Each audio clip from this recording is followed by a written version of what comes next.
Hey, all, this is Alan Fluhrer. I'm a 20-year-plus recruiting professional, been a director and national manager. I've built national teams, improved processes, and always remembering my mentor's first words, that this is a business about people. All right, and that is Alan Fluhrer, Talent Acquisition Manager at W.E. O'Neill Construction, and he's next on the RecTech podcast. Welcome to RecTech, the podcast where recruiting and technology intersect. Each month, you'll hear from vendors shaping the recruiting world, along with recruiters who'll tell you how they use technology to hire talent. Now, here's your host, the mad scientist of online recruiting, Chris Russell. This is RecTech, the only podcast that helps employers and recruiters connect with more candidates through technology-inspired conversations. Technology is rapidly changing the game, so it's important for today's recruiters to stay on top of the new tools and tactics for finding talent. Today's show is a recruiter edition. The RecTech podcast is sponsored by our friends at HireTool, the recruiter's best friend. But don't take my word for it. Listen to what real recruiters say about the product. Emily Duran writes on Facebook, I get amazing results with the latest version of HireTool. The AI search is the best tool out there. It's also easy to get more info, sort, and contact. And Rajiv Ryan says on Facebook that the AI sourcing is the latest version is just awesome. It is user-friendly and adds new profiles to projects. Certainly useful for sourcing software talent in the U.S. Find them on the web at hiretool.com. That's hiretual.com. All right, just a few show notes before we get started with Alan. I just want to give a quick shout out to a listener from Australia. Dave Bell wrote in to me last week on LinkedIn. He's a staffing specialist from Perth, Australia. And he says that, Chris, thanks for the podcast. Love listening to your ideas. Keep up the good work. So appreciate the listen, Dave. It's glad to hear that the Aussies are tuning in to RecTech as well. I'm always on the lookout for new guests for both recruiters and vendors, so just pitch me by email, chris@rectechmedia.com. And a reminder, find this show and other shows on hrpodcasters.com. All right, let's bring on Alan. You've heard him many times on the Recruiting Animal Show, and we've known each other online for a number of years now, and it's good to finally have him on the show. Alan, welcome. How are you today? I'm great, Chris. Thanks for having me. I'm really honored, and I'm not going to be a shill, but along with your sponsor, HireTool, I've used it. I use it. Nin is a great believer in customer service and will take time, so shout out. It's one of the tools I use. Awesome. Appreciate that. So looking forward to the conversation today, Alan.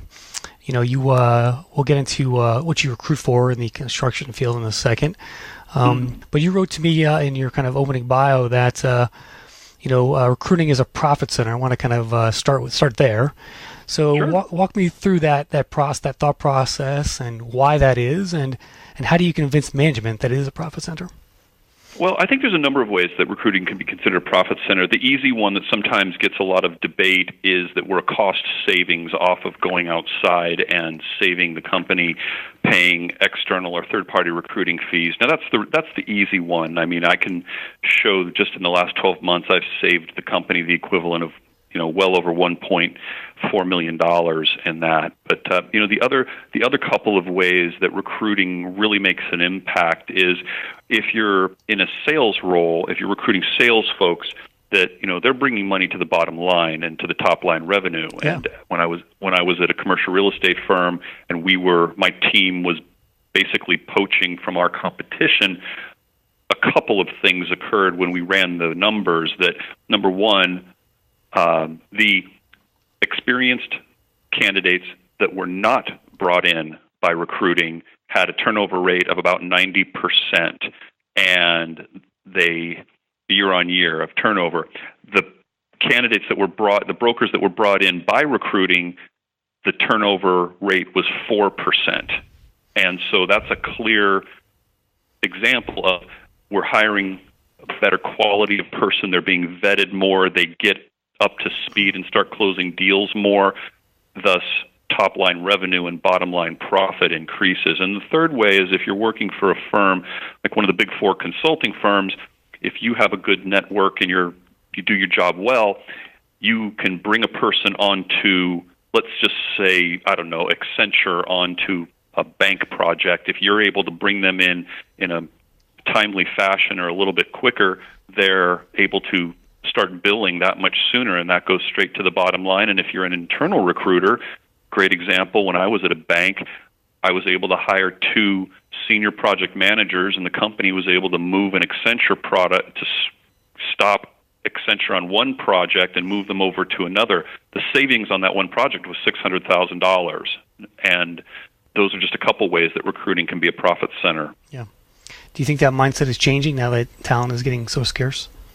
I really think it depends on the company and the management. I think they have to be shown in the way that they can see it. If you're constantly putting in, say you just staff receptionists, administrative people, you can make the point of, if you can show longer tenure in the people that you've put in, if you can show faster times to fill, that's another way to show it. And the other one, and we could probably talk different studies all day long, but I recall the total cost to backfill a $100,000 person is anywhere from $125 to upwards of $300,000. Well, if you saved certain amounts of money and saved other people time on training and bringing a new employee up to speed, you've saved the money. I mean, is it increased revenue? No, but there's something to be said for that. And also, here's another one. If an internal, when I was dealing with the Big Four, they had not filled a role for 9 months, came in and said, great, let's do this. And I said, you think you've saved 9 months worth of a salary. Well, this person is responsible for $3 to $5 million a year in sales. We're in September, the 9th month of the year. Let's take $3 million on the low end. You're out $2 million of sales. Mm-hmm. So there's a number of ways you can show the value. Sometimes it really depends on management's viewpoint. Yeah. All right. So you work for a construction company out in Los Angeles. I'm curious what that's like to recruit for on a kind of a high level. So give me kind of a bird's eye view here of what that looks like right now for you guys. Well, again, like most other industries, it's a really tight market. We build commercial products. We build hotels. We build high-rise apartment buildings. We build malls, and we renovate them. Right now, I can say a little bit. We're building 3 new hangars for the next generation stealth bomber as well, which is really kind of a cool project. And we look for construction superintendents, construction project managers at various levels, and we even do a great deal of college recruiting. Talk about that for the college stuff for a second. How are you, convincing a college grad to go into construction? Is that a tough sell, or is it? That's a great question.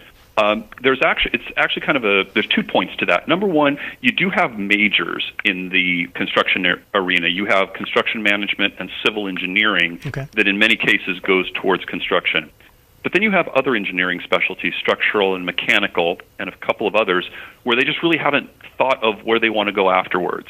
And we usually meet a wide variety of them at the career fairs, and we let them see what we do. We've got a nice video of what we do and how we do it. Mm-hmm. At the colleges, we do info sessions, and we describe what we do and how we do it, and the advantages to a career in construction. And it resonates with some, and with others, they figure out that's not for them. Gotcha. Aside from the colleges, what are some of your primary sources of hires? Well, Chris, I think you're going to kind of hate me for this answer because while I love tools and I'm a wannabe geek at heart, with IT being in my beginnings, this really is a relationship people business. And so whenever I'm talking with a candidate, once we've established a relationship, they know it's a relationship business. I'll ask them for referrals. I have been a big proponent for well over a decade of employee referrals and actually teaching how to ask for a referral. There's some specific ways to ask. And the other thing is, because most of the candidates that we want, they're in the field, they're at our competitors on construction projects. So really the best way to get them is the cell phone, and using text is really the best way to reach them first. Nice. All right. So how do you ask for a referral? Give me an example. Sure. And this is kind of a combination of some senior managers over the years that I've come to this. And most people, they'll say, if I'm asking you, say, Chris, I need a superintendent. Who do you know? It's a fine way to ask the question. The twist, the little bit of the edit on it is, I say, Chris, I'm looking for a superintendent, and I'd like to increase my networking. What suggestion would you be able to suggest one person, or maybe two, that I could just keep networking with? And what I discovered was there's a bit of psychology behind that, where if I ask a person, when someone's asked, who do you know, the listener many times is thinking, I want to help out somebody that I know. Who do I know that's looking for a job? Unbeknownst to them, they've just limited the universe. So if you only ask for one person specifically, or perhaps two, you've taken a lot of the responsibility off the person. And when you've said one or two people that I might be able to network with, you've also made an implication that I'm not going to ask them for a job. I'm going to ask them, who do they know? If they self-identify, so be it. But that really maintains, they think about their entire universe. They think of one or two people they respect. Chances are good you're going to get at least one, if not two names, and don't be surprised if you get three or four. Yeah. Okay. So you mentioned, engineers, project managers, things like that. Are you also recruiting for the kind of, the laborers of the construction area? I mean, do you go from entry level to, the project management side of things? Well, I do, but one of the things that we are very proud of is we have a really good brand, and we are very respected in the industry. Mm-hmm. And what I can tell you is most construction projects, you'll see what are called the trailers that are sitting there, and we have subcontractors come in when they're doing the work. And almost all of our, I'll call entry-level laborers, many of them have called me up and said, hey, I work for this drywall company, and we just finished working for you at the JW Marriott, and I was just wondering, is there any opportunity? I got your card. Is there any opportunities for me there? And I'd say, yeah, let's talk. May I ask what interested you in us? And they said, well, I really enjoyed working with you guys. You were professional. You were more than generous with your time and answering questions, and a small value proposition. They said, when I walked into your trailer, unlike many other contracting companies, you guys were welcoming and friendly and professional, where a lot of them kind of look at me like, what are you doing here? Employer branding in a trailer. I like it. It really was. It really is. Awesome. Pretty cool. So it sounds like a lot of word of mouth really happens in the construction industry, so that's kind of cool. It is. And also construction is one of the industries that it's very localized. Yeah. So we say that many industries are small worlds. This is a very small world. Yeah. How much job advertising do you do? I do use LinkedIn Recruiter. We've got a package of jobs there. I do that a lot more for branding. I also on Facebook have subscribed to all the colleges, mm-hmm. also to the alumni at the colleges. We've built relationships with some of the professors and some of the career office people who also have the list of alumni, and I will ask them now and then, and they'll be kind enough. I'll say, look, we're looking for a particular position. We'd love you to let your alumni know. Can I send you just a couple of quick lines, not the full job description? Mm-hmm. And I'll give you an example. We did that, and I won't mention the schools, but did that just to 2 schools last year, and I thought, it's not the hardest position, but it's a little challenging. Did it at 9 in the morning. I thought, you know what, I'll probably have a couple of emails by about 4 or 5 o'clock today. Mm-hmm. One school, I had 3 resumes already, and the other one, I had 12. What's your ATS there, Alan? What do you guys use? Well, we hadn't had one. We just put in ADPs, so I'm actually doing the online trainings for it. Oh, yeah. The company wanted to put in an all-encompassing HR package, so that's the ATS that kind of went along with it. I see. So you have the default ATS. Yeah. That was the best solution, but what do you think of it so far? I think that many ATSs can be very productive when it comes to an applicant becomes a candidate, when it becomes, you're just talking about the scheduling of interviews, the interaction with managers and the candidates. Great. But when it comes to hunting, relationship building, and keeping in touch with people, I don't know if there's a really all-encompassing ATS that does both very well. So I use Outlook and Calendly and a few other things to keep in touch with people. And I'm looking at a couple of the CRMs out there right now to just buy one on my own to do that. Gotcha. Is you mentioned that you didn't. This was your first ATS. What did you do before that? How did you? Well, I mean, it's not my first at this company, it is our first ATS. Really, just Excel and Outlook. For the amount of hiring we're doing, I think I hired 50 people last year. Okay. It handles us very well. I'm still amazed that there's so many people like that out there in the recruiting world that still just use email as their ATS. It must be a pretty significant market share if you think about it. Well, and if at one company, at a past company, they did have. I've worked with Taleo and a number of other ATSs, and there's been one company that put it in, I'll say, the right way, where it became beneficial, real beneficial. Mm-hmm. I think most of the other times it's one other thing that takes up a lot of your day to make sure the data is incorrect so that the reports come out correct for upper management. Yeah, gotcha. All right. Yeah. What any other software tools in your HR toolbox? You mentioned Hire Tool. Anything else you guys use? Mention Hire Tool. Chris, this is gonna, and again, I hope you don't discount me for this, but my most powerful tool is my cell phone with the texting function. Hey, that works. Actually, I'm gonna put a little twist on this. I'm actually gonna say one of my most powerful tools is LinkedIn. However, LinkedIn with my coworkers, because one of the things that I've promoted for many years is the function on LinkedIn that says who's viewed your profile. Mm-hmm. And if a person views your profile, they might be doing it for a reason before they know they're a candidate. And even my president here is one of the most prolific people of this. Is I get texts from him a couple of times a week that says, "Hey, here's a person that looked at my LinkedIn. Could you check them out, please?" This week we have interviews with 2 people that started out that way. Do you do referral bonuses? Yes. What do you guys kind of? How do you do that? How do you pay them? If Alan referred Chris starts once he's been here 90 days. In the next pay cycle, it just automatically goes into your check. Gotcha. And we recognize a lot of the referrers at our quarterly all hands meetings, and just say thank you for doing it. Do you promote the jobs kind of internally to help foster that?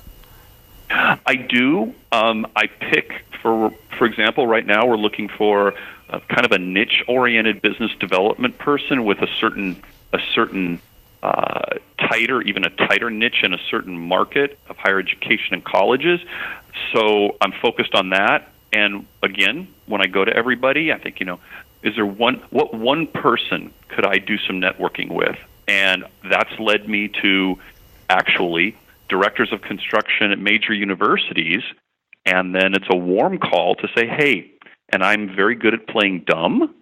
And I'll say, hey, Chris referred you. He mentioned your name with a great deal of respect, and here's what I'm doing, and I thought I'd give you a call and ask maybe for your opinion, your thoughts on something, with the thought being they're going to be the ultimate buyers if they ever become a client, and if they have a person they're going to point me to, hey, all the better. All right, well, let's take a quick break so I can tell you about my other sponsor today, listeners. Of course, RoboRecruiter. I've mentioned them in the past, and their recruiting chatbot technology.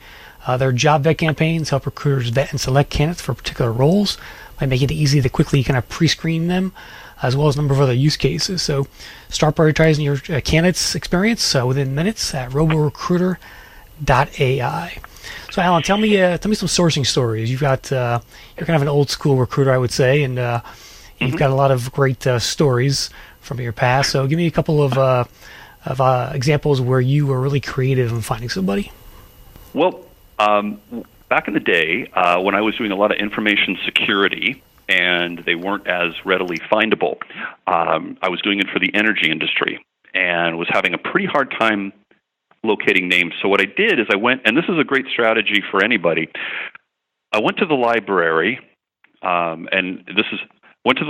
I found the 2 trade journals for electricity, and I pulled out the last 5 years of monthly. I started paging through them. I looked for anything that mentioned security, and I looked for any story that was written not by a journalist. Then that got me to about 10 names.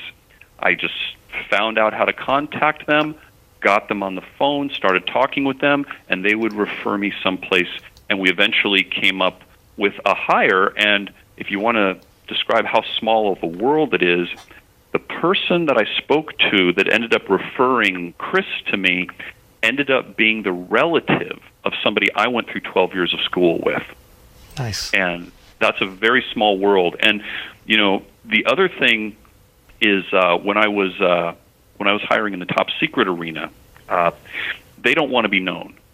And so this is where really getting creative on your primary and secondary sources of hiring really come in. And when you're talking with one, you just be interested in the person, and you never know where it's going to lead. There was one candidate, one person I called to network with, and his comment was, you know, Alan, I'm okay, but, you know, our team is going to be coming off of a project in a month. What are you looking for? And I gave him the four main titles. And he said, well, get a new piece of paper. I was on the phone for an hour. I had 7 pages of names, cell phones, email addresses, and he even rank ordered them for me. Mr. Gold. Oh, yeah, and also never make an assumption that somebody does or does not know somebody. I think that, you know, everybody knows somebody in your own company. They know somebody. And the other thing I would suggest, if you're internal and you're at a big company, you know what I would do is I would also see what other databases does your company have that you might be able to take advantage of. And an example at the commercial real estate firm is we had LinkedIn Recruiter. Mm-hmm. Okay, fine. But we also had what was called CoStar. It's the commercial real estate listing service, lists all the brokers and agents. So CoStar I could tell Chris worked at company X. He 50% of his time was leasing, 50% of his time was doing transactions, selling and buying. Well, I called up our CoStar rep, and I said, you know, this is what I'm doing, and I'm kind of curious. What we do is if Chris took a new job at a competitor, we kind of reach out to him in 6-7 months and see how it's going. And the rep said, no, Alan. Reach out to him in 3 to 4 weeks after you know he started. And I said, why? And he said, you know what? Because in this industry, if somebody decides it wasn't a good fit and they're a good broker, they make that decision in the first 3 to 4 weeks, and they'd rather move on to the next opportunity as quickly as possible. And what we did is we also had access to LinkedIn's Turbo, I'll call them the Turbo Geeks. They were wonderful people. And we discovered a little bit of an analytics anomaly that if a person on LinkedIn who is not a recruiter nor human resources, because we all belong to careers and jobs groups most of the time. But if a person belongs to a jobs or careers group, there's an 80% chance that they're looking for a new job, whether they know it or not. So what we did is we took the commercial real estate database and we took LinkedIn and we took every career and jobs group we could find. We created a search alert with it. And then we would look at, say, the Chris Russells, because he was the right profile, mm-hmm. and then we'd start looking for those people. And if Chris was at a commercial firm and he was a member of a jobs group, we would target him. And it really paid off well. Great stories. Alan, last words of advice, or last question. What's your advice for new recruiters out there? If you had to tell them one thing as they start their career in recruiting, what would you say to them? I would say to learn how to listen actively, learn how to communicate well, learn how to hang your ego at the door before you start, and find some good mentors and some good groups that you can get to know and bounce things off of. And it's how you're going to meet really good people. It's how you and I met. Yeah. Well, Alan Fluhrer, thank you for joining me today. I love the stories, love the advice. Chris, I appreciate your time, and I thank you for allowing me to come on. It's a great show, and I've got it subscribed to. Awesome. Well, tell the listeners how to connect with you online. You can connect with me just Alan, ALAN, last name Fluhrer, Fluhrer. I'm just about the only one on LinkedIn. I'm in Los Angeles. Feel free to hit me up on LinkedIn or Facebook or whichever one you prefer to. I love to meet new people, and I'm beaming with pride as I've been allowed to join this pantheon of people that include Martin Burns and the other speakers you've had on so far. Nice. Well, I love you got that top spot on Google, I guess, right? You get that unique name. It's funny because if somebody has my last name, I've found out in America, if someone has my last name, somehow I'm related to them. Awesome. All right. Well, thanks again, Alan. And that's going to do it for this edition of the RecTech podcast. Thanks again to our sponsors, HireTool and RoboRecruiter. Don't forget you can subscribe to the show via iTunes, Google Play, SoundCloud, and Stitcher Radio. Thanks for listening, everyone. And remember, always be recruiting. Another episode of RecTech is in the books. Follow Chris on Twitter at Chris Russell or visit RecTechMedia.com, where you can find the audio and links for this show on our blog. RecTech Media helps both HR tech firms and employers to get more clients or candidates through our consulting practice and online tools. So be sure to check out our sites like recruiting headlines, job fairing, and more to stay up to date on what's happening in recruiting. Thanks for listening, and we'll see you soon on the next episode of RecTech, the Recruiting Technology Podcast.